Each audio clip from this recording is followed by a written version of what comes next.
want to share a really powerful post coming from Andy Frisella, and the premise behind it is that some people have it easier, yes, but you actually have an advantage over them. Let's read this together. So the post reads, guess what? Some people will have it easier, some are born with more, some catch breaks, some won't have to suffer like you do, so effing what? That doesn't change what has to be done, it doesn't change the mission, it doesn't change the work required. Your job isn't to whine about fair, your job is to make yourself undeniable. They may have started ahead, but you're building persistence. They may have it easier, but you're obsessed. They may have a head start, but you've got grit they'll never understand. You don't need even footing. You need to develop unshakable determination and master the skills that are built through the struggle. Most people waste their lives waiting for the scale to bounce, waiting for help, waiting for the world to treat them equally. It never comes. Operators don't wait. They use what others would cry about as fuel. They build power out of pressure. They find edges in every disadvantage. Furthermore, these people with all the advantages didn't get lucky, you did, because the truth is,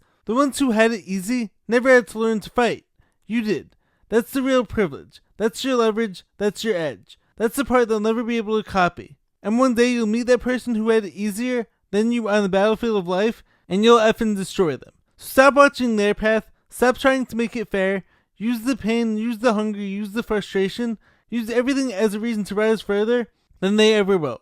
You don't want what they had. You've got what they never had and never will, the opportunity to build, and the privilege of learning all the knowledge and skill that journey teaches. The path you had to take is the ultimate unfair advantage. Leverage it or lose it. Very powerful stuff. So this also reminds me of a quote I heard years ago, which is that the people who land at the top of the mountain will never know what it feels like to have to climb and claw their way up for every inch, and to fight for it. It's the guy who's willing to die who's gonna win that inch. As Andy said, the ones who had it easy never had to learn to fight. And this is my whole perspective when it comes to my life and everything I've had to go through, as far as a life-threatening illness and subsequent healing journey, which I'm still on at the time of filming. And honestly, I've been an underdog my whole life. Whether as an undersized athlete, someone on a dunk journey at 5'6", going after all my sports and athletic and weight room goals, having a podcast as someone with current speech challenges. So you can see that I had and have all these disadvantages, but the one thing that I never lacked was the belief in my potential and knowing what I can do with the best work ethic and giving it enough time, and furthermore, I don't quit. So yes, I haven't had it easy on these journeys, but I've built up skills and determination and a rock solid mindset that people who've had it easier will never have to develop.